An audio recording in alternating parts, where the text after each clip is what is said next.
Hello students, आत्तापर्यंत आपण काय बघितलेलं आहे, एरर ॲनालिसिसचं चालू आहे आपलं. बरोबर, काय चालू आहे? Error analysis. आता एरर ॲनालिसिसमध्ये आपण काय बघितले, सपोज एक क्वांटिटी असली झेड इज इक्वल टू काय, Z is equal to A plus B.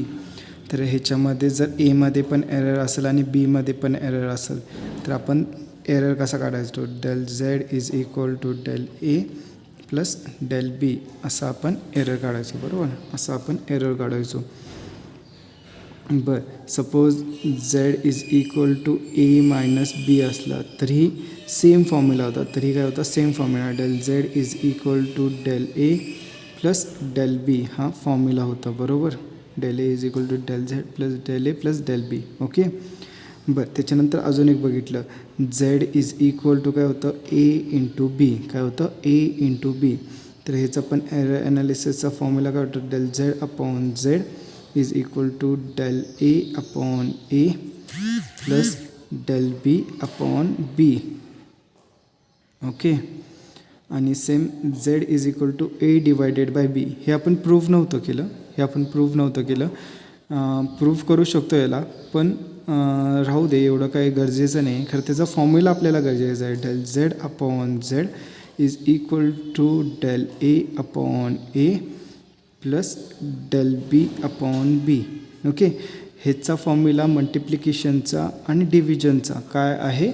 Same आहे. काय आहे? सेम आहे. ओके. सो आता आपण अजून एक बघणार आहे, if Z is equal to A raise to N. Okay. जर पॉवरमध्ये असेल तर काय होणार? बरं, तुम्ही हे बघितले, ह्याला मी असं लिहू शकतो, झेड इज इक्वल टू काय, Z is equal to A into A. बरोबर, dot dot dot into A raise to N. Okay. म्हणजे एन टाइम्स. ओके. हे A1 झालं, म्हणजे A1 पण म्हणता येणार नाही कारण वेगळे व्हेरिएबल्स असं एन टाइम्स ऑफ ए. किती? एन टाइम्स ऑफ ए. म्हणजे काय, सपोज 2 रेस टू एन असलं, ओके, और 2 रेस टू काय असलं, 4 असलं, तर आपण कसं लिहितो, 2 इंटू 2 इंटू 2 इंटू 2, 4 वेळेस 2 लिहितो. बरोबर. तसं ए रेस टू एन असल्यावर आपण काय लिहिणार, ए इंटू ए असं एन टाइम्स लिहिणार. बरोबर.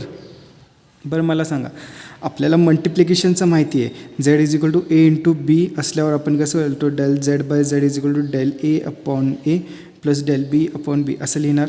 बरोबर. म्हणजे काय होतं, मल्टिप्लिकेशनच्या साईनच्या जागी काय होतं, ॲडिशन येते एरर काढताना. बरोबर. मग आपण असं इथं लिहू शकतो, del Z upon Z is equal to एच्या जागी काय येणार, डेल ए अपॉन ए येणार. बरोबर. इथं बघा कसं होतं, एच्या जागी काय आलं, डेल ए अपॉन ए आलं. बरोबर. बरं, मल्टिप्लिकेशन इथं होतं. बरोबर. मल्टिप्लिकेशनच्या साईनच्या जागी काय आली, ॲडिशन आला, प्लस. बरोबर. बरं, परत काय आहे, डेल ए. इथं बी होता, आपला दुसरा फॅक्टर होता. ठीक आहे. इथं काय आपला ए आहे, तर परत del A upon A. Okay. परत काय आहे, del A upon A dot dot dot plus del A upon ए.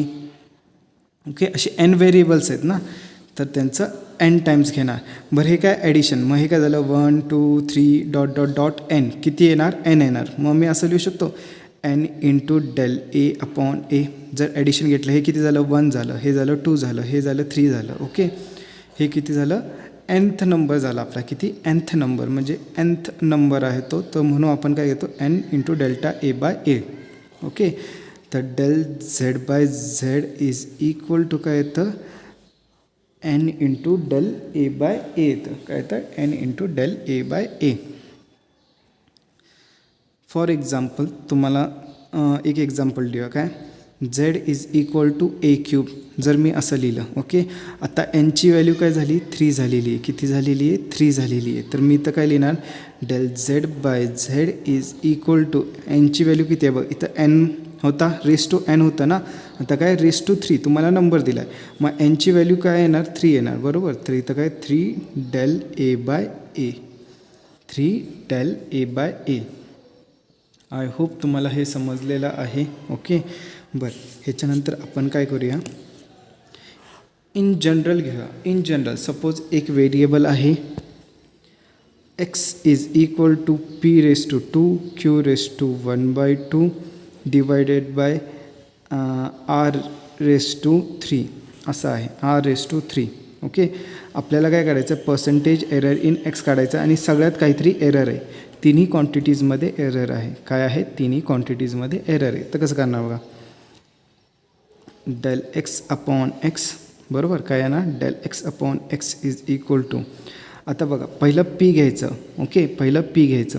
आता पी⁻² समथिंग आहे, पी⁻² समथिंग म्हणजे ही काय झाली आपली एनची व्हॅल्यू झाली. काय झाली इथं एनची व्हॅल्यू आहे ना आपली इथं, ती एनची व्हॅल्यू झाली. मग एनची व्हॅल्यू आपण कशी लिहितो, N into del A by ए लिहितो. काय लिहितो?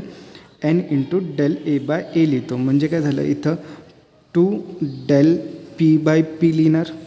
काय लिहिणार? 2 del P by P okay. बरं, त्याच्यासोबत काय मल्टिप्लिकेशन आहे. जर मल्टिप्लिकेशन असतं त्या एररमध्ये आपण काय करतो, इथं बघा मल्टिप्लिकेशन असल्यावर एररमध्ये आपण ॲडिशन घेतो. काय करणार? ॲडिशन. काय येणार? Addition okay. आता परत एनची व्हॅल्यू किती आहे माझी? हाफ आहे. किती आहे? हाफ आहे बरोबर. Half del Q by Q plus, आता जरी डिव्हिजन असलं तरी आपण काय घेतो? ॲडिशन घेतो. जरी डिव्हिजन असलं तरी आपण काय घेतो? ॲडिशन. तर इथं तेच करायचं. परत एनची व्हॅल्यू किती आहे? 3, तर 3 डेल आर बाय आर. समजलं okay.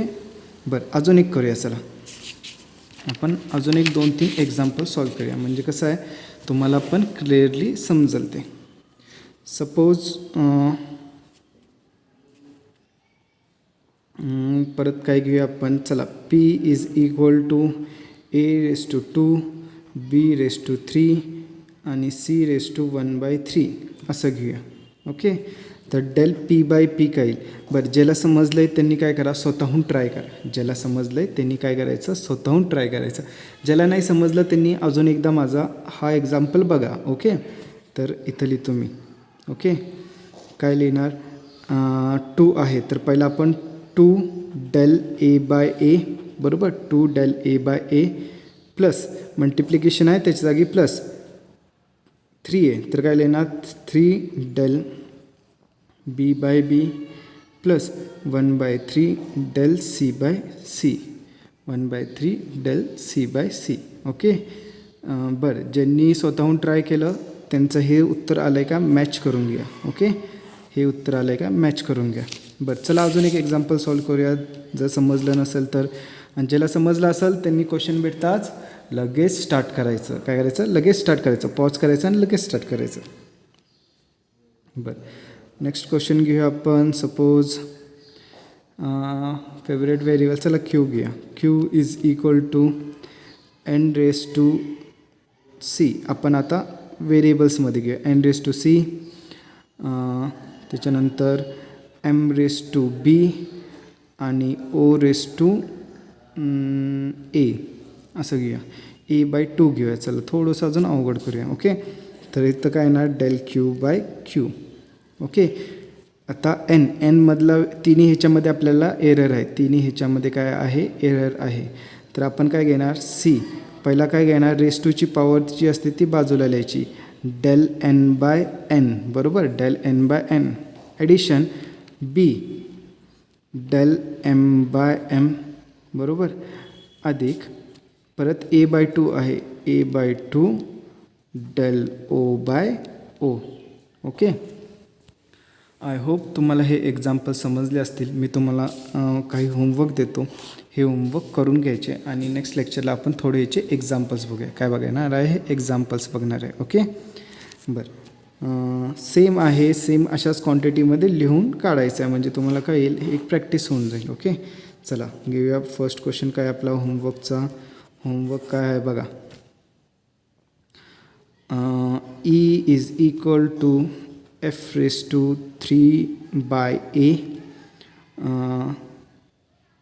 r⁻⁴ p/q sorry p आणि z⁻⁴ ओके. सेकंड आहे d is equal to z⁻⁴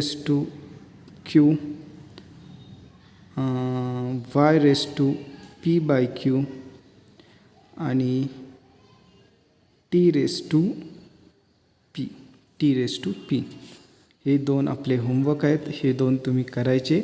आणि जर काही डाऊट्स असतील कमेंट करू शकता, किंवा तुम्ही आपल्या व्हॉट्सॲपचं जे मी व्हिडिओ टाकतो त्याला तुम्ही पिंच करून मला हे प्रॉब्लेम आलेला आहे त्याच्यासोबत फोटो टाकू शकता. और फोटो टाकून हे तुम्ही मला पाठवू शकता की सर मला येत नाही, तर मी ह्याचं काय करेल तुम्हाला उत्तर देईल. ओके, चला बाय.